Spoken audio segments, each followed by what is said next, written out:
Christmas is a time for giving, and this year, as fans of motorsport, we ask you to give your support to those who need it most.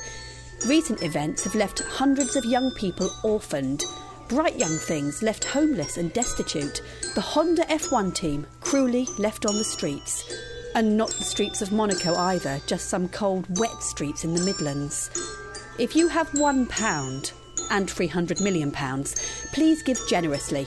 Remember, an F1 team is for life, not just for Christmas.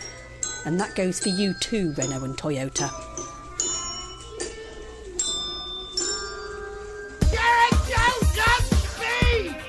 Hello and welcome to Gareth Jones on Speed, specifically Gareth Jones on Speed on location at the Science Museum with Zog. How you doing, Zog? Not bad, thanks. We should explain what this exhibition is that we've come here to see, that we're going to share with you guys. Zog, you tell them where it is. Well, it's called Japan Car. It's just opened here at the Science Museum, and it's essentially about Japanese design and the small car and some of its roots. And in a week when Honda announced that they're pulling out of Formula One, we figured we'd redress the balance and come and see how the Japanese motor industry looks. And yeah, bring some good news from the Japanese motor industry.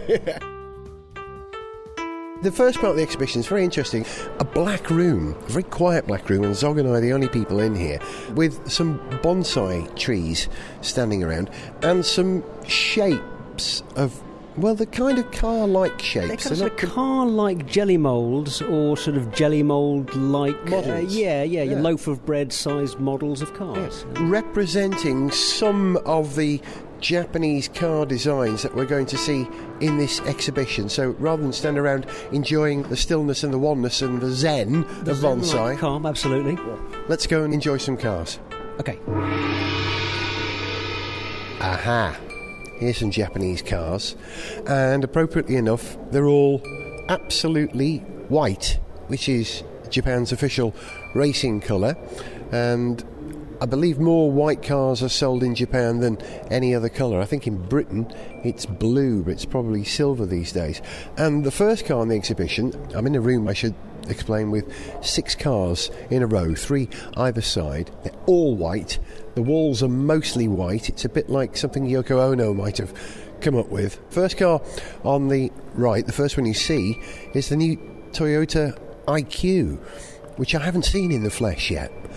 And I suppose this could be described as the state-of-the-art of the Japanese motor industry. The IQ is cute. They call it a 3+1, so it is a 4-seater, but only just. I mean, if I had to drive a microcar, and I probably will be soon, I think the IQ would do it. But Japan's got a good history of very small cars, so they're ideally placed to make something like the IQ. It's very broad, by the way, looking at it. I'd say it's almost wider than it is long. Parked alongside it is the Daihatsu Tanto. And I don't know if you know this car, but it's a very narrow, I think what they call the K car in Japan. It's a people mover, a bit like the Wagon R. You know, the Suzuki Wagon R? Big wide opening doors, plenty of headroom, and again explains the commitment to making things small in Japan. And this is actually something the Japanese say that only the Japanese would do, because it's a Zen thing. There's a Zen principle that says if an object is smaller than the object it replaces and does an equally good job, it is quantifiably better because it uses up less resources. Simple, isn't it? There's a blurb about Japan's motor industry on the wall explaining that mini vehicles need to fit within a length restriction of 3.4 metres, a width of 1.48 metres and a height of 2 metres, to have an engine no larger than 660cc. I know, I used to have a Suzuki Cappuccino which had a 660cc 3-cylinder turbo engine, and it was great. So the Tanto is nice. Next 2 cars, we've got the Nissan Cube, which the Mark II version of the Cube is coming to Europe before too long, to Britain. It's the advantage of Japan being right-hand drive, is we can get Japanese car before the rest of mainland Europe. And again, the Cube, it's a lot smaller than I imagined it to be, bigger than the Tanto or wider than the Tanto, similar in length, and it really is a Cube, and a good-looking one at that. Again, quite a Zen principle, I think, being a cube. until we get the spherical car. And in fact, I think we are going to see a spherical car at this exhibition a bit later on. What does it say about the cube? Speed. We like that word. Speed is certainly not an impression one would get from this cubic form. Perhaps the DNA of this vehicle goes way back to an ox cart, a mode of transportation in ancient Japan. The moving living room, they say. Yeah, I can see that. And now, alongside it, the Suzuki Jimny. One of the very best off-road performers. Well, I think Land Rover and Jeep might have something to say about that, but he's probably one of the most widespread off-roaders around the world. Wherever you go in the world, you see Suzukis. And in developing countries where roads aren't as paved as they are elsewhere, this is really the car to have. And it looks rather elegant in white. The Suzuki Jimny. A Daihatsu Copen. Now, if you know your cars, you won't need me to explain. And as you're listening to the show, I won't need to tell you that it's very much like the Suzuki Cappuccino, except it's got a steel roof that folds away, and it's tiny, and they've completely disassembled it.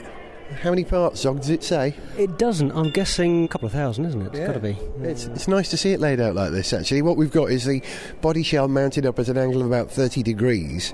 The interior, which is sort of one piece of like the floor pan with the seats in it and the dashboard, and then all the other bits of equipment, the lights, the seat belts, the mirrors, the aerial, the wipers. Is that the anti-roll bar, perhaps? I don't know. No, that's part of the roof folding mechanism, isn't it? Yeah, looks like it. A good game to play. What is the part? Well, it's either roof folding or it's to do with boot remote opening, I reckon. It's got a motor on it. Yeah, it's got a motor and the linkage. Yeah, we should say that the components that it's broken down to aren't always the last nut and bolt. It's the last nut and bolt in some cases. We've got individual valve springs, individual valves, but then you've got, a whole inertia reel seatbelt unit, a whole headlight unit, an electric window unit down there that would fit inside the door that would raise and lower the window. I wonder how long it would take you and me to put this together. Yeah. Well, okay, I reckon we could do it in, I don't know, a long weekend. It's an open question how many bits will be left over at the end and, whether you'd really want to drive the result. I think we'll leave the art of putting the Copen together to the people at Daihatsu. I think so. Actually, we perceive the car as an extension of our own body. There's more than just cars at this exhibition. You were just hearing Ken Mogi, who's a Japanese brain scientist, explaining the role of the brain and its interaction with the body and how that affects Japanese design. I think I've summarised that. I may be wrong. Well, we've kind of dived into the middle of his video presentation, but one of the key things he's saying is that when you use a tool, and a car is a tool, the tool becomes an extension of your body, and so you guard the car as an extension of yourself, which, apart from whatever it might be saying in this context about Japanese design, obviously reflects on a lot of things like road rage and a lot of the kind of negative behaviours that people display on the road.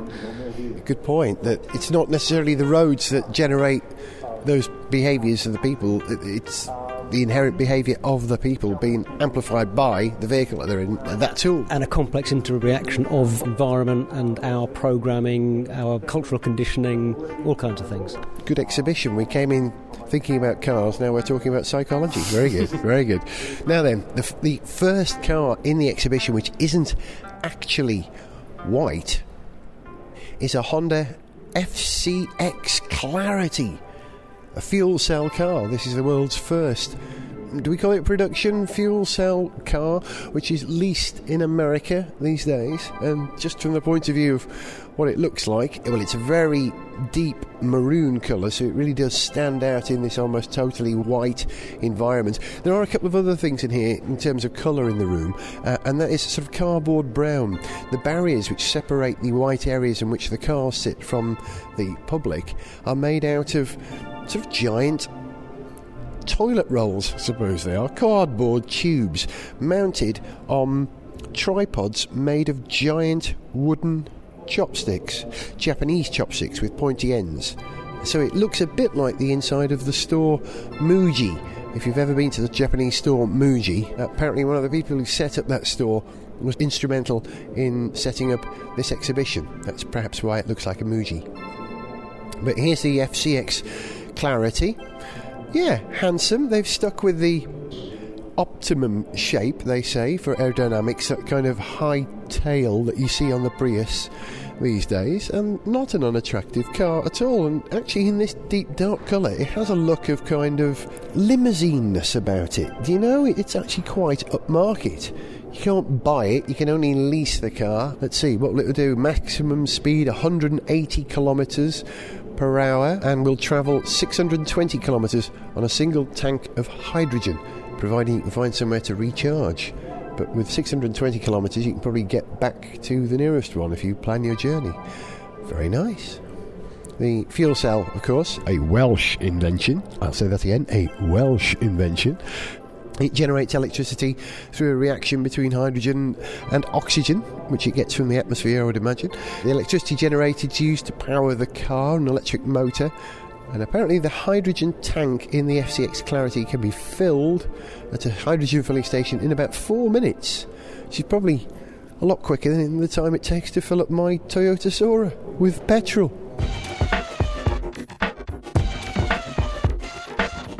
Car of the Year, the Oscars, BBC Sports Personality of the Year, McDonald's Employee of the Month. Now, get ready for the big one.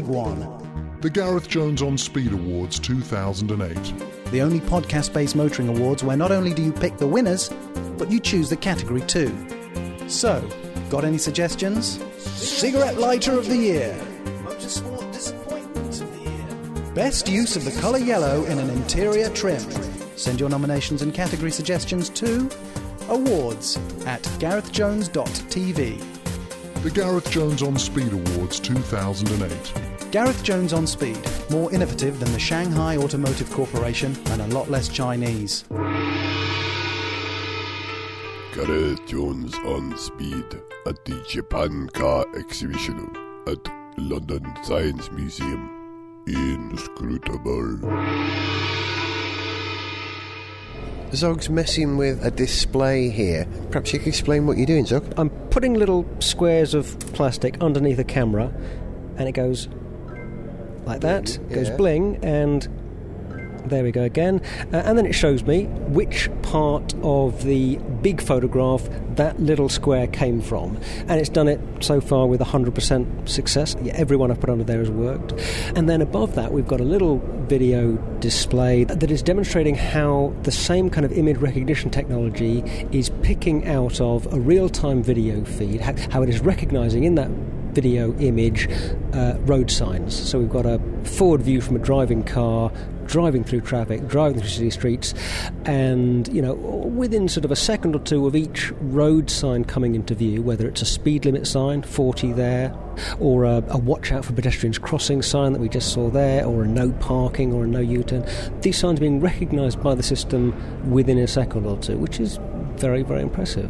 I guess there's a whole other problem if you're going to use this kind of technology about how you might safely and sensibly integrate that with a vehicle's control systems, the most important one being the driver.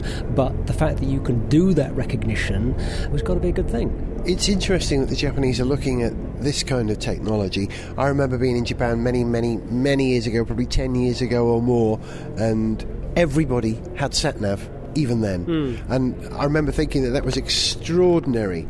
But here we are in Britain 10 years later, now pretty much everybody has sat-nav here. Pretty standard. And if this is the way that information technology in cars is going in Japan in the next couple of years, expect it over here in the next 5 or 10, I would imagine. I mean, my concern about this kind of technology, and it does actually reflect back on the sat-nav thing, is that whilst it's potentially clearly really useful for the car to know that you shouldn't be doing more than 60 miles an hour, or that you shouldn't be doing a U-turn there, that may be very, very valuable, it's no good if the driver no longer thinks it's their responsibility. And with navigation, you now see that people end up in ridiculous places where they would never have ended up because they're trusting the information that the screen is giving them, even if a bit of common sense would tell them that actually they probably shouldn't be going all that way to Newcastle, when actually it's Newcastle under Lyme rather than Newcastle upon Tyne. So drivers perhaps will need retraining in the future to understand how to use this kind of technology, perhaps a similar kind of logic that applies to pilots who have to temper and interpret the information that their instruments are giving them and make judgments based on that rather than trust it implicitly. Yeah, good example. Although the thing is that relatively few people maintain professional status as pilots because relatively few people are really prepared to deal with that level of responsibility and very high level of information processing and considerable ability to deal with a lot of critical information, sometimes very quickly, that relates to safety. And drivers are, to put it crudely, we work at a much dumber level. You know, we need things to be simpler.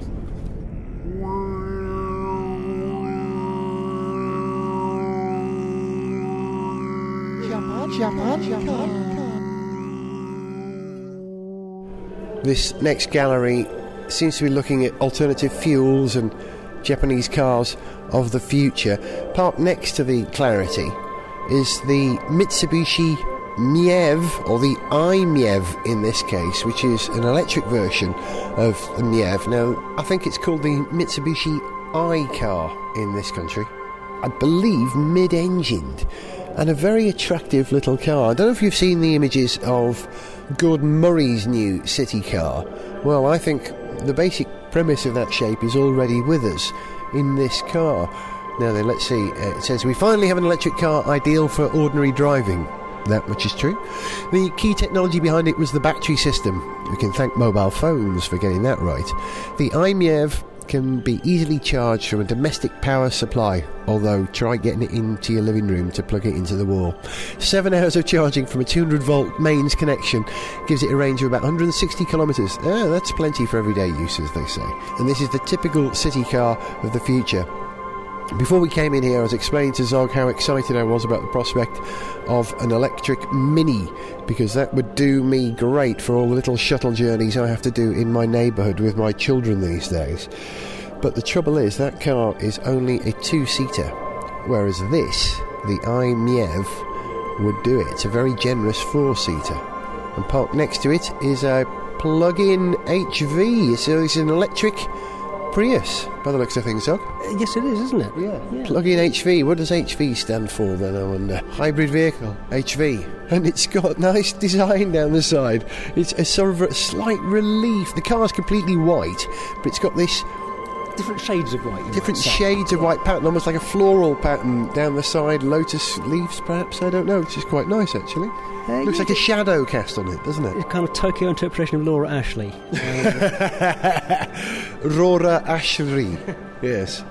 The Prius, it's still looking alright, isn't it? It doesn't look old-fashioned yet, and sometimes cars of the future do look old-fashioned very quickly, don't they? There's something in the shape of the Prius, the Clarity, and the Insight. There's something that happens at the back of the car that is particularly marked with the Insight. The only way I can put it is it's straight out of Logan's Run. Yeah. Yeah. You always think when you're a kid that sort of cars that come out of sci-fi movies, they've got to be great. Yes, I'll have one of those. I'll have the Speeder out of Star Wars, whatever. Any cars out of sci-fi, they're going to be great. But somehow not the cars out of Logan's Run. And the way that the back of the Insight goes, and it's partly to do with the way that the wheel is fed in. Logan's Run, what can I say? Yeah, I mean, the reasoning for the shape of these cars is that, their build has been super efficient, and the most efficient shape that you can have for a car in terms of aerodynamics is a cam back.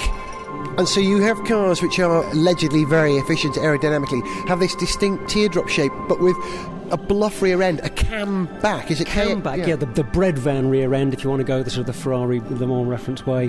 It's the enclosed rear wheel on the back of the Insight that somehow makes it look so odd. I think it would get away with it if it wasn't for that. Yeah, I agree. The only car I think I've ever seen to get away with a slightly faired rear wheel and look great, Citroen SM. I'll give you that one. Although still with the Insight, having said that it's a little bit too much out of Logan's Run, never thought it was a great looking car. If Jenny Agutter was an optional extra, I would have one. Me too. Did I tell you how I met Jenny Agutter once? No. Terrible breath. Really? Yeah. Oh, so cute though. But very cute. Very cute. talking of cute, look at this. This is the Toyota iReal, which I think Richard Hammond may have driven on He did, Top yeah. Gear. Yes, he was scooting around in it, having a lot of fun by the looks of it. Is it a car, though? I'm not sure. This looks rather like something my mate who had a stroke recently drives around in, somewhere between a scooter and a wheelchair. Not a car in the conventional sense. Although it does also look like it does have a touch of the robot overlord that will take over the world in about 50 years' time once they all get networks and really figure out how the world works. You know what I mean? I know you've seen the movie WALL-E. Wally! Fantastic. The pods that the people drive around in that spacecraft, and Yes. they lose the use of their muscles. Yes, this absolutely is in that territory, yeah, for sure. I'm not sure that this is a future I want. I think for journeys where I could walk, I would walk. If I want to go in a big fast journey, I want to go in a car. If I'm travelling quickly, I want protection. I don't want to be sitting in a chair. I know what you mean, and I sort of, to some extent, feel the same way, but there's another thing perhaps going on here, and I haven't seen it mentioned in any of the text of the exhibition yet, but one of the things that seems to be quite a strong thing in Japanese product design and Japanese culture is caring for older people, for technology that helps you deal with old age. And that's increasingly a big thing in Japan, where more so than in a lot of other countries, that they have an ageing and relatively wealthy population that can pay for a lot of robot help. And this kind of personal transport solution, quite apart from what they're saying about how it can be part of an integrated city transport solution in which each node, each vehicle is aware of not just maybe where you want to go, but what is happening with other traffic in the city, quite apart from it being like maybe a semi-intelligent form of transport, it's also something that makes it an awful lot easier to get around when your legs aren't working so well and when you're not such a fit, active young man as you are now, Gareth. You know, it's a good point, because it is personal transport on the sort of personal, sort of wheelchairy kind of scale size rather than van kind of scale size. And you know, I mentioned earlier on that only Japan would come up with a microcar because Zen says objects need to be smaller to be better. Perhaps only Japan would come up with a personal transport system that would really enhance the lives of older people, because who is it Japanese people worship and revere? Their ancestors. You know, you have Ancestors' Day in Japan. And what's the next thing to your ancestors? Well, your parents and your grandparents. So it's an extension, if you like, of their belief system. Western culture, on the other hand, worships youth, essentially. That's right. So that's why we have cars like the Mini. Yeah. Zog and I are standing next to a car which we would never have owned in Britain, but if you live in Japan, it makes an awful lot of sense. It's called the Toyota BB. You explain the concept, Zog. Well, first of all, why don't you describe, Gareth, what it looks like from the outside, and then I'll read out what it actually says on the blurb here. Okay. From the outside, it's another wide, square, van-like Japanese subcompact car with maximum space in the rear, and that's the important thing, isn't it? Not for your shopping, though. Well, it is, because, from the outside you think, it's another one of those slightly odd, compact, squarish Japanese market vehicles that we don't see over here. But, to quote from the blurb here, this car is ideal for finding a quiet parking spot where you can look down at the city lights, play some good music, and enjoy a little romance. For that scenario, there's no need for a car focused on drivability. Now, I think the key thing here is enjoy a little romance, because they also make a point in talking about this car of emphasising how well the seats recline, how much comfortable space you have, quote, out of sight from outside. Now, it's a love-mobile. This is a rolling love palace. And for very good reason as well. Well, for very good reason. And of course, in-car loving is a great part of the automotive tradition. I think, no one would deny that. We've all done it. A little fumble in the back seat, in the front seat, whatever. But this is the first production car that I'm aware of that actually incorporates into its design a little shagability, a little Well, Americans have been making or converting love vans, passion wagons, for years and years. By putting a mattress in on the back, yeah. But the wonderful honesty of the Japanese will allow only the Japanese to market a car that's designed specifically for that reason, but also perhaps because a majority of young Japanese people still live with their parents because space is such a premium. The property's so expensive in Japan that if you do want to go off and have a bit of a fumble, the only place you can do it is in your car. Well, yeah, so why not have a car that's actually designed for it? Good on your Toyota. Yeah, well done. It's a family car, isn't it? Future families. It's more of a pre-family car. Zog and I have been popped out of the other side of the exhibition now, which came to a rapid halt after that BB, which is a bit of a surprise. I thought it was going to be a little bit bigger than it actually was. There was a few things I was expecting to see which weren't there. There was one thing in particular that I think we were both looking forward to seeing, the Nissan Pivo 2 concept car, not a production vehicle, but interesting little poddish city small concept car, a bit like the Outspan vehicle. Do you remember that? Yes. An orange with a wheel on every corner. Yeah, that would be how many corners are there on an orange? Four wheels at ground level in a square arrangement with an orange plonked on top. Nicely said. That's kind of what it's like. But one of the interesting things about the Pivo is that as a concept car, one of the things that it seems to be focusing on is parking, difficulties of parking, and it's a vehicle that helps you park, that has an automatic parking system, as I understand it. But it wasn't there, so we didn't get to see it, and we didn't get to really form much of an opinion. Shame, really. I mean, two very good rooms with some very interesting cars laid out beautifully. If you want to see the exhibition, it is at the Science Museum.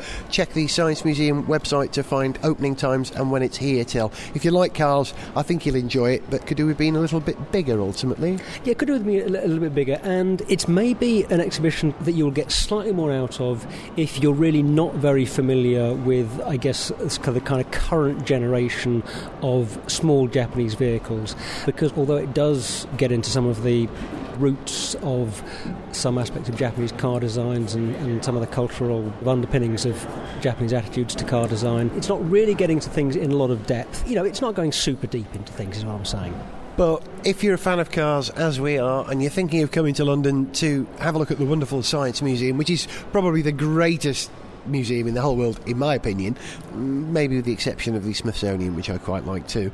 Museum of Modern Art in New York is pretty pretty fun as well, but there we go. Check the Science Museum website, which will tell you how much it costs to get in and what time it's open till and when you can see the exhibition till. Gareth Jones on Speed.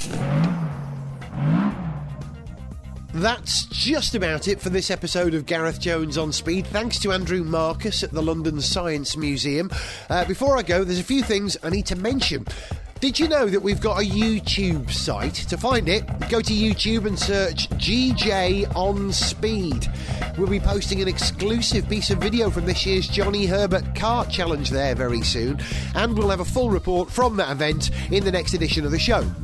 Also, we now have a Facebook fan site, so if you're on Facebook, simply search Gareth Jones on Speed and you can hang out with loads of other like-minded individuals, and let's face it, they're all going to be a bit bonkers. Coming up over the holiday season, Zog, Richard and I go drag racing in a Tesla Roadster. We report from the Race of Champions at Wembley and host the world's premier audio automotive honours in the On Speed Awards. So if you have any ridiculous suggestions for not only nominees, but you fancy inventing some of the categories too, and the dafter they are, the better, we'd love to hear from you. So send emails to onspeed@garethjones.tv. There's more information, of course, on the GarethJones.tv website. I'll be back with Zog and Richard and Nick Mason from Pink Floyd on December the 20th for the next edition of Gareth Jones on Speed. See you then. Ta-ra. And by then, I hope my cold will be better. Get the lyrics, picture and more information from www.garethjones.tv or subscribe for free at the iTunes Store. Gareth Jones on Speed is made by Wiz Punk.